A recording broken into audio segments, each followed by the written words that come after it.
Next, we have Johnson from TopMate, and he wants to know which course should I pursue? Should I target IIM Indore? अच्छा, ये शायद IP mat की बात कर रहे हैं. So it's like integrated program in management, जहाँ पे आप BBA plus MBA कर सकते हो IIM Indore से. Or should I go for professional courses like CA, CFA?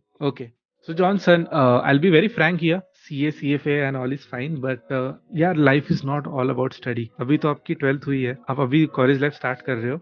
मेरा सजेशन प्लीज थोड़ा सीरियसली सुनना. First year enjoy your college life. Please सब एक्स्ट्रा करिकुलर कर लेना. There are events, fests, clubs, committees, councils, and number of things happening in a college. Please go to regular college, attend your lectures, build relationship with faculty members, make friends, go out with them. सब extra curricular activities में participate करना. Have a ball when it comes to first year of your graduation. First year और second year के बीच में try to work on the qualitative aspect of your personality. So I would recommend कि आप एक NGO join कर सकते हो या फिर एक कोई सोशल एंटरप्रेन्योरशिप फर्म ज्वाइन कर सकते हो जहाँ पे आप 2 से 3 महीने की इंटर्नशिप कर सकते हो. This is between your first year and second year. Also अगर आप फर्स्ट ईयर में थोड़ा एकेडमिकली इंक्लाइंड हो तो आप रिसर्च पेपर कर सकते हो, केस स्टडी कॉम्पिटिशन्स में पार्ट ले सकते हो. If you are from tech background, hackathon में पार्ट ले सकते हो. There is a website called Unstop जो आपको पैन इंडिया कॉम्पिटिशन्स को एक्सेस दे देगा. So just explore that website and you will be good to go. Now coming to second year of your graduation, I think this is where you can be a bit more serious about studies और यहाँ पे आप एक course start कर सकते हो. Now this could be anything. I have discussed enough in my previous videos in the series. देख लेना CA, CFA के ऊपर मैंने क्या कहा है. So let's say you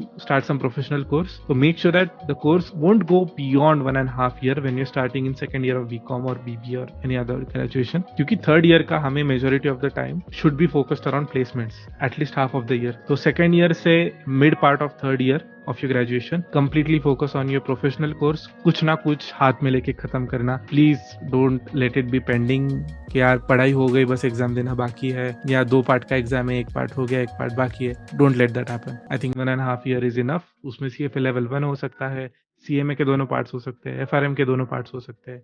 let's say second year खत्म हो गया. Now for the time between second year and third year, इसमें target for a corporate internship जहाँ पे आपको कॉर्पोरेट या MNC का एक्सपोजर मिलेगा. How things work, how people are, how politics work, how everything works.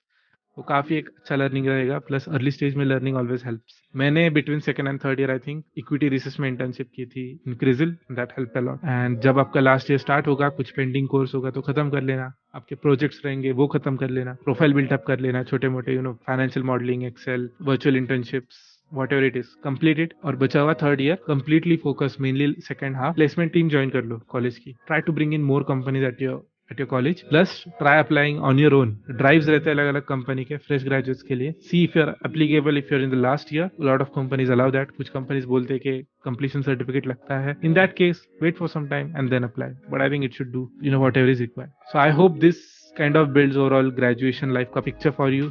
if you're someone who wants to pursue MBA right after graduation, वो भी ठीक है. सेकेंड ईयर हाफ टाइम तक या सेकेंड ईयर एंड टाइम तक ही फिर बाकी की चीजें करना. थर्ड ईयर पूरा dedicate to your CAT exam और if required second year half time से थर्ड ईयर तक का, क्योंकि थर्ड ईयर में भी कुछ कैंडिडेट्स होते हैं जो कैट देना चाहते हैं. So if you in that category, of course second year से फिर चालू कर दो your CAT preparation. So I hope that perspective helps. All the best.